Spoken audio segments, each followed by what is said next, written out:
So when the insurance company started to require us to document every 8 minutes of a treatment session, I knew I was done. Okay. Why? Why does that trigger you so much, Natalie? Yeah. Because now we're focused more on paperwork than we are on people.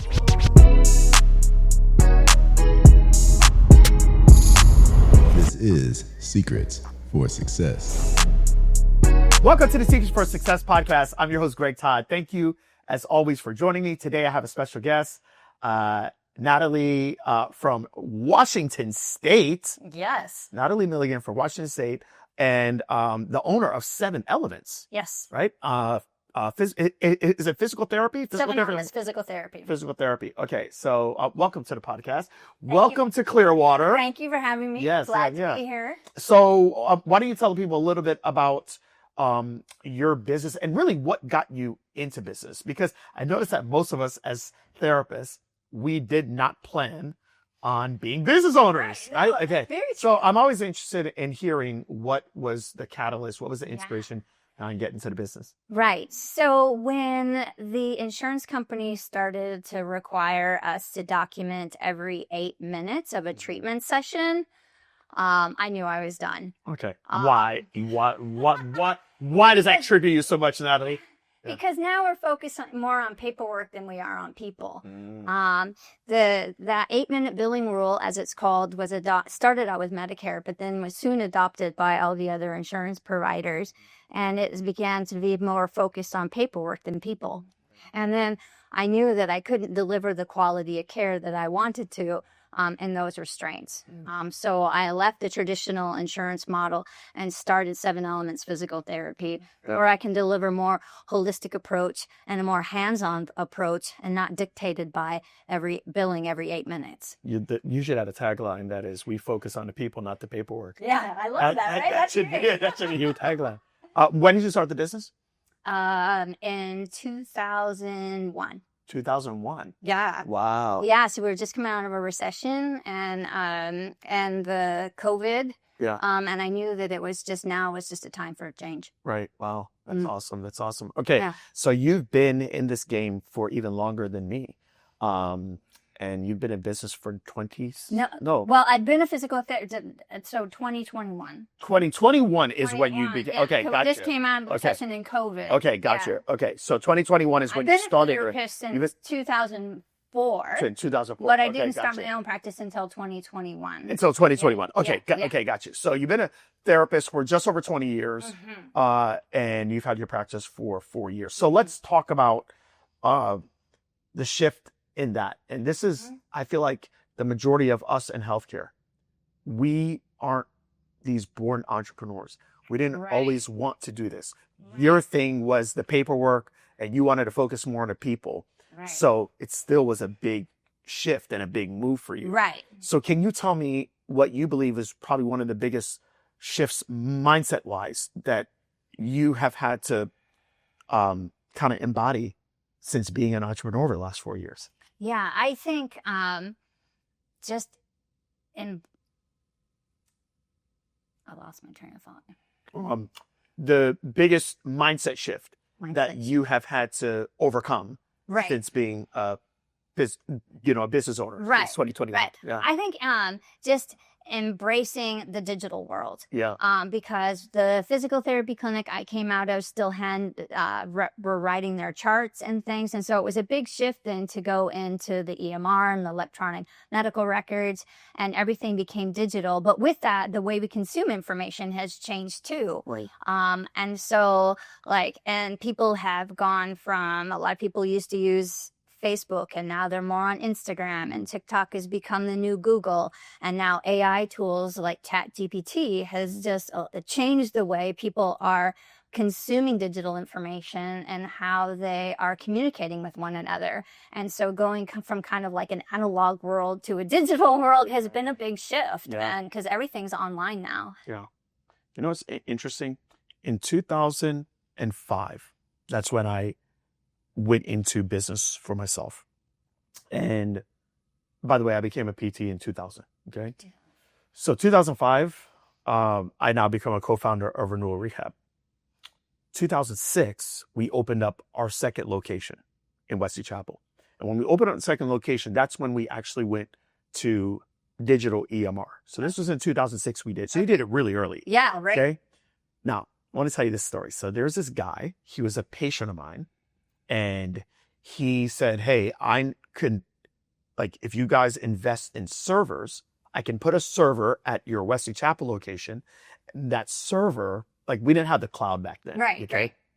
So that server will connect with your Hyde Park location.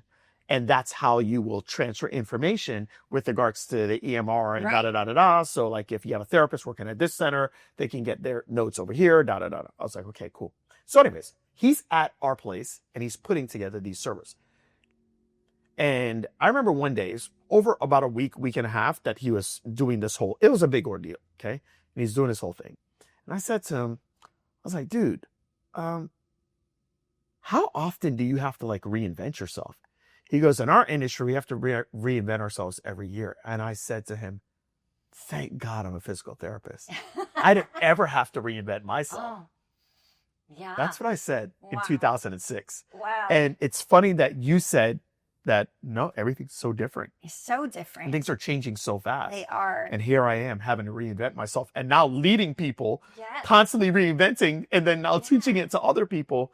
Yeah. Isn't it crazy? It is. It's really crazy. You really have to be nimble. Yeah. You have to be willing to open up your mind and be willing to embrace the changes and being willing to try it and it might fail, but just, trying it again and just constantly reevaluating it and modifying your message, because we are reinventing ourselves all the time because it does change so Right. fast. Changes so fast. And I think, at least I think that a lot of us that are in the healthcare world, I feel like we got into this for the stability. I know I did. I got into it for the stability. I got into it thinking that I wasn't going to have to reinvent myself. I wasn't going to have to sell myself. I wasn't going to have to do any of that stuff. And well, back in the day, it really was about, do you have the credentials behind your name? And no one really cares about that anymore. Right. They want to know, are you going to listen to their story? Are you going to feel heard? And are you going to be able to deliver the results? That's really what they're on about. Right. And so you have to be able to convey that to people in a meaningful way that makes it's an authentic message and that makes them feel like they can trust you so that they come and want to work with you. Right. Let me ask you this. Do you have any regrets in your business journey? Oh my goodness. Probably that I didn't start it sooner. Really? Yeah. So I was in it almost 15 years before I started. Yeah. And if I'd known what I know now when I got out of school in 2000, I went to school in Australia. So that's kind of a funny story. I graduated from an undergrad at Washington State University in pre-physical therapy and psychology. And then I got a scholarship to do some graduate studies in New Zealand for a year. I was the ambassadorial scholar with Rotary International. Oh, wow. And I ended up staying for 10 years. Wow. Yeah, so I got a teaching fellowship. So I was teaching biomechanics at the University of Otago in their School of Phys Ed for a couple of years.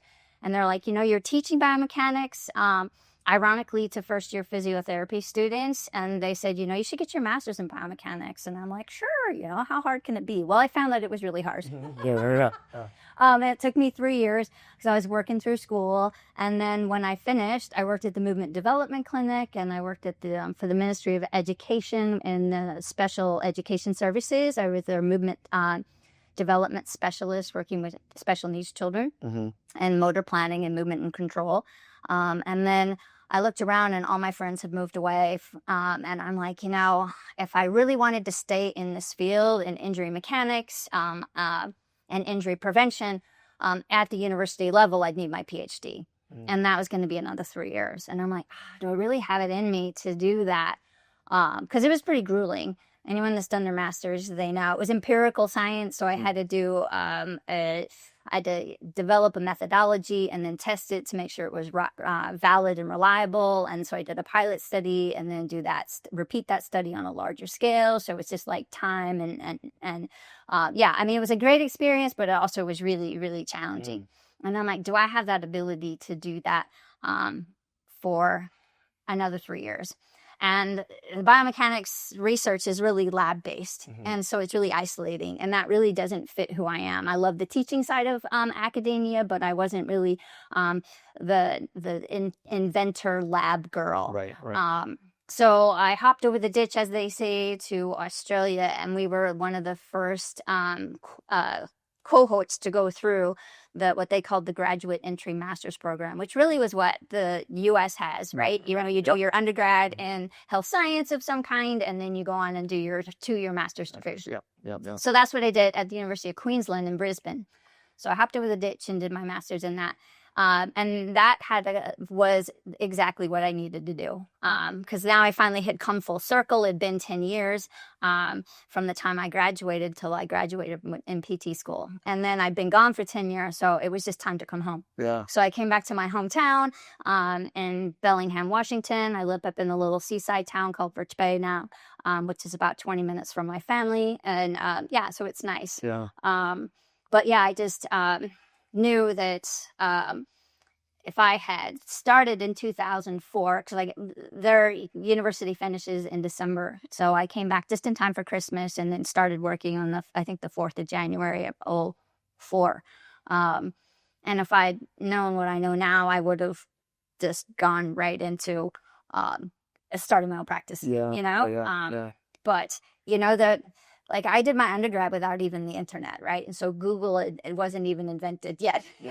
Or Facebook even, right? I mean, it's been a long time. And it's changed so fast now, right? I think one of the things is because I guess they call us the dinos, Yeah.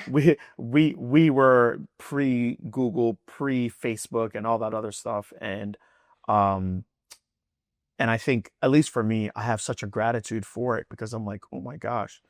Like, I know how hard, even for me who did start a practice the time that you wanted to, it was so different. Like every contact, every person that I need to reach out, I had to either physically go or, I mean. So there's like a lot of legwork. It was like research all over again, right? It's like writing your thesis all over again. It was like writing your thesis again, And so, I'm actually in a way happy that I did start a practice back then because I think for me, there's such a level of appreciation. Right. Even as comfortable as I am with everything today, every time I open up Chat GPT or, Claude or, the software, I'm just so grateful because I remember how hard it was to be able to do this and how, yes, it's overwhelming. It's a learning curve, that, but I'm like, oh my gosh, I'm doing what it used to take me like 6 months in like 35 and I'm even a little bit older than you, Greg. So I'm thankful that I'm coming into it now because it is so much more streamlined. Right. Yeah. There is like a clear path. There's a blueprint that it's just like, now you just do this, this, this, and this, and it whips it out in like 20 minutes. Right. What used to take like months of work. And so you can plan, you can plan your message, you can plan your marketing campaign, you can find your target audience in just no time at all. And so you can help more people faster. And that's really what I think physical therapists have a Peace Corps gene, right? We just want to help everybody. Right. And so we can get our message out there that's clear and concise and be able to help more people sooner. Right. Help more people sooner. I love that. And that's basically how we should be embracing this automation and this tech and this AI. It allows us to help more people sooner. Yeah. I love it. Okay. Tell us what you're working on now. So I am working on building my awareness because our company hasn't been open for very long, just 4 years. We're coming up on our 4th year anniversary here soon. And just getting, we are becoming well known in my community of Birch Bay and even the larger county, Whatcom County. But I want to take that message and help, like I said, more people. Yeah. So just branching out and becoming more like known across the states and even worldwide. Okay, I want you guys to hear this part. I would like for you to talk about the setup of your clinic because you have not just physical therapy, you have another division. I do. And I think this is kind of the dream for a lot of people. So can you talk about it? Yeah, so I have a wellness center, a physical therapy clinic and a wellness center. Right now, there are 2 brick and mortar places that are a mile apart in our little town, and they're merging into one facility. And it's 7 Elements Wellness spa. Okay. And in that it's a full service day spa. We have a master esthetician, 2 massage therapists, and a nail technician. And then I have a Watsu room down there. So Watsu is a form of hydrotherapy that I do hydrotherapy sessions. And then the PT clinic, so outpatient orthopedic work. So it's a one-stop shop where people can just come and work on their 7 elements of life. Yeah. And that's awesome. So the seven elements of life, she told me this yesterday. Okay, I'm going to see if I can remember this. All right. It's physical, emotional, spiritual, occupational, oh gosh, hold on a second. What were the other ones? Social. Yeah. And intellectual. Okay. All right. So I really love it. It's like these environmental.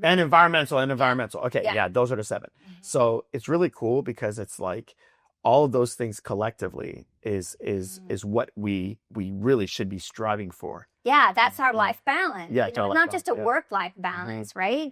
You could have toxic coworkers, so you want to work on that, and then you also want to balance that with your family time, and then always being, willing to give back, and that, spirituality means something different to everyone, right? But just giving, back to something that higher than us, right? Right. And then also looking at our environment, and that's a big thing with, however you feel about global warming and recycling. There's a lot out there that can be affecting us. We have a lot of food sensitivities now, and we don't know if that's related to the food we're eating or the environment that we're in. And so all of that, just, how can we improve those things? Right. Just to have a healthier us. Right. Yeah. That's so awesome.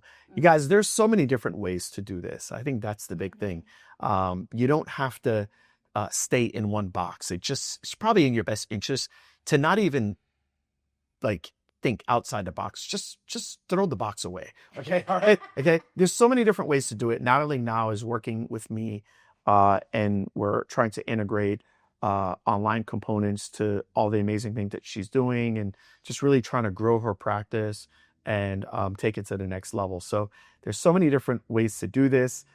You've heard from her and what she's doing. And I just want to say thank you so much for being a part of what we're doing here. Thank you. And I think that this episode is going to help a lot of people realize that they don't have to do things in just a traditional way. Right. There's many other ways. There's many paths. Yeah. Right. Yeah. So thank you for being on the podcast. Thank you. I appreciate it. All right. That was easy.